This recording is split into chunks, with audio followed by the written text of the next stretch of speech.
So we drew out these diagonal grids because we've got these two boxes that are exactly the same size, so that works well. Even if they weren't the same size, if they just had the same dimensions, then the diagonal grid is really helpful because then you don't have to measure to see where the halfway point is, and you don't have to change the dimensions at all if it's a different size. So we've got these two boxes with the diagonal grids, and that's really going to help us lay out the basic shapes a lot easier because we can use tiny little hints and details. So I like to start in the center and find the best little helpful details that I can. So looking at this picture, I'd say the smallest little triangle, and I often look for triangles. I don't know why, that's just like a shape that I feel like I can use to help me draw a little bit easier. This little triangle right here is right in the center of that X, which I know is sort of difficult to see, but I'm gonna use that to help me start off this drawing.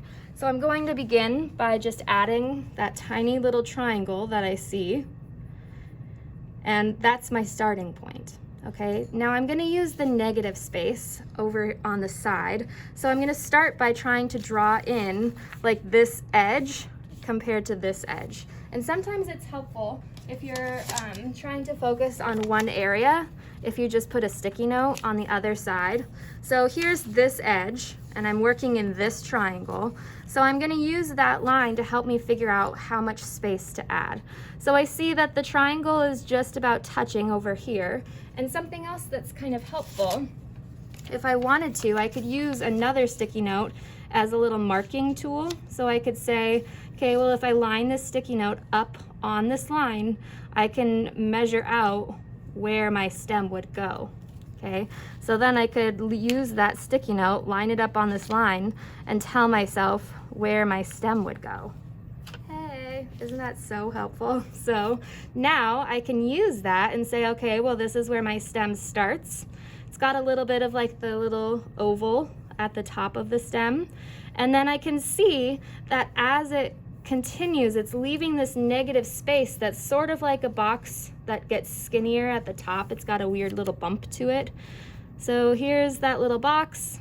It's got a skinny little bump to it.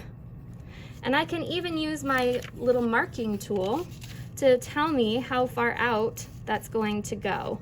So let's see, I could come along this edge maybe and just like make a little mark and say, okay, it's about that far out from the edge.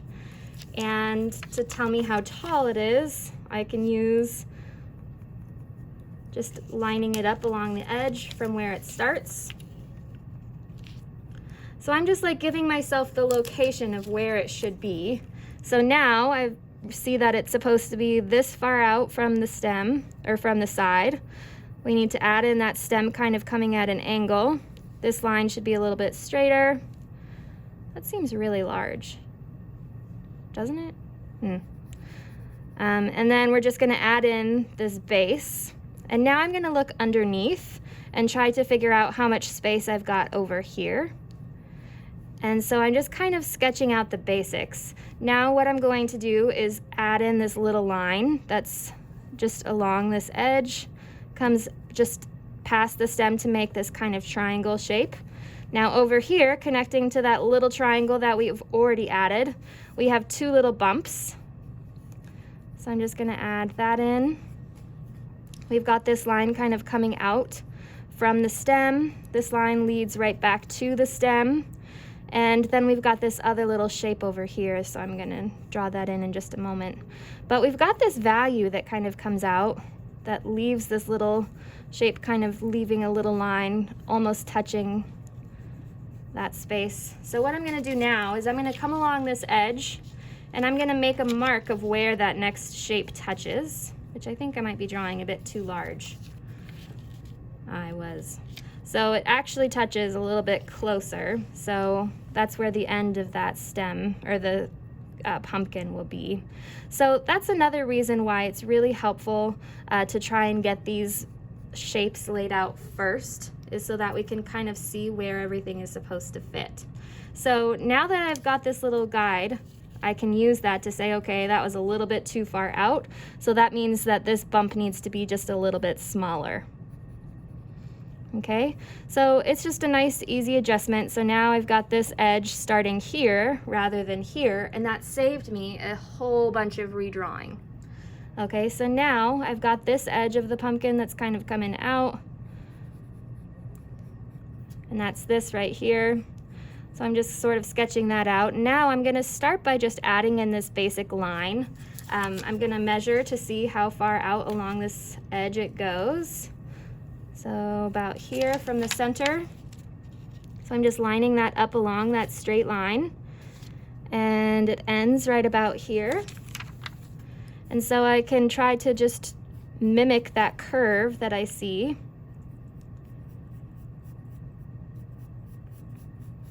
To just get that basic shape. Now we've got this shadow area that's sort of coming out from the center of the stem. So I'm just creating these little points right where I see them coming out to define these sections. So we've got this line that kind of comes out just barely. It's like very, very light. Then we've got this next one that comes down and then out. Then this next one comes down and out. It's a little bit skinnier. And then this next one is just this line right here.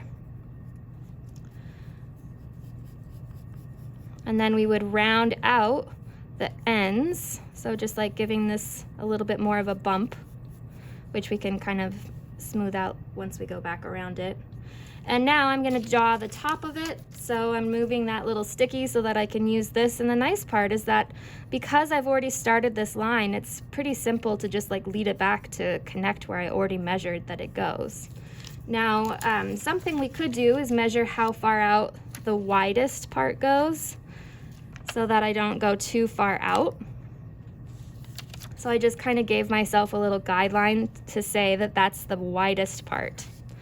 Okay, now we've got this section kind of coming in and then a little bump. And I'm not going past that. I know that that's my widest part, so I'm gonna build up to that with this next bump and then this last bump before the bump that we just drew. So now I'm gonna add this line coming back in. We've got this line coming up as well. And this line is just above that section. Kind of comes back in to make a bit more of a triangle. And this is a little bit wider. Okay, so I would like for you guys to start by just sketching out this pumpkin, and I'll be up here adding in a couple more of the other pumpkins, and you're welcome to watch, or you're welcome to just sort of use that same technique to continue adding your own. But you're welcome to continue watching, or you can get started on yours, or you may finish up the drawing that you were working on beforehand, whichever step you're on. All right, ready, go.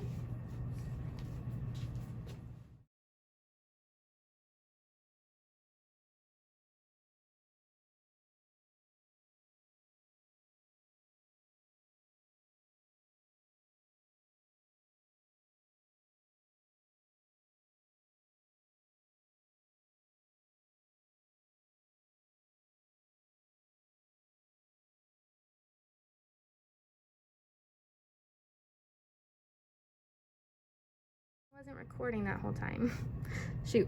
I was really focusing on making that triangle space right here and this triangle space right here. So those two triangles I was really paying attention to and trying to match the angles and the curves that I saw. So now that we are working on these two bottom shapes, I wanted to show you how to work with a floating shape a little bit better. So we're working on this pumpkin, and I'm going to begin by just giving myself some guidelines of where that pumpkin is going to be located. So I'm not working on any of the details yet. I'm just trying to get the location accurate. So I'm going to measure from the middle, so this middle of my X, to where my pumpkin starts. So I just put this little piece of paper on the edge where that X starts and where this pumpkin begins. And sometimes I'll even like continue the angle of the line so that I can kind of use that when I'm working on my actual image. So then this line can kind of continue onto my paper, and I've already got a line started and I know that it's at the right angle. Okay, so that's where it's starting. Now I'm going to measure from where it starts, and we've got just like the little curve kind of coming out here. So this is our starting point, and I'm going to measure along this line to mark my ending point. And now when I start to get a lot of lines like this, I can make a bigger line to help myself. I can continue the line that I'm working on so that it helps me draw it. So now I'm gonna put this at that starting point, and I've got this line that's sort of started, so I've got a little mark of where that line is going towards. So now I've got my 2 points here and here. Now I need to know how tall it's going to be and where the stem is going to be located. So I'm going to just place this right on the edge where that was touching, and I'm going to just stand this straight up compared to the edge of my paper. And I'm going to just add a little mark here to show me how tall it's going to be. So I'm measuring from this point, and now I've got this little line that I can continue, right? So now I can do something similar where I'm just sort of guessing. I put it like right in the middle, and I'm going to just kind of line my, make my mark connecting or like continuing this X line. And so now I'm going to take this and I'm going to just put it right about in the middle of this space. And I'm going to line it up so that that is about where the diagonal line is. And then that's my last little border that I'm going to make for myself. So before I begin adding any details, I'm just gonna kind of sketch this basic shape.